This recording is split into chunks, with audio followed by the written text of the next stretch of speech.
अस्सलाम वालेकुम दोस्तों, उम्मीद है आप सब लोग खैरियत से होंगे। बात करेंगे पाकिस्तान सुपर लीग क्रिकेट के जितने भी लवर्स हैं उनके लिए खुशखबरी है।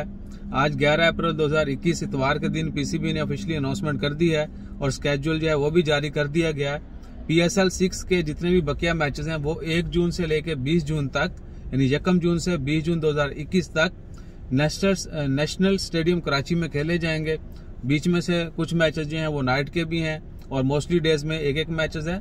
2 या 3 मैचेस जो हैं वो एक दिन में दो मैचेस भी होंगे। सो रात के वक्त जो मैच होगा वो 8 बजे होगा और इंशाल्लाह ताला खैर जितने भी क्रिकेट लवर हैं उनके लिए बहुत ही कह सकते हैं कि जैसे ही रमजान खत्म होगा इंशाल्लाह ताला खैर मई में, तो मई के मिड तक जो है रमजान शरीफ चलता रहेगा।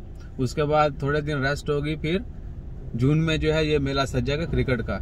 सो गर्मियों का जो सीजन है वो हमारा सही गुजर जाएगा। बस दुआ करें कि जिन एरियाज में लाइट का इशू होता है अल्लाह ताला खैर फरमाए और लाइट जो है वो स्टेबल रहे ताकि तमाम लोग टीवी के ऊपर भी मैच देख सकें। अपना ख्याल रखिएगा, दुआ में याद रखिएगा। जज़ाकल्लाह, अल्लाह हाफिज।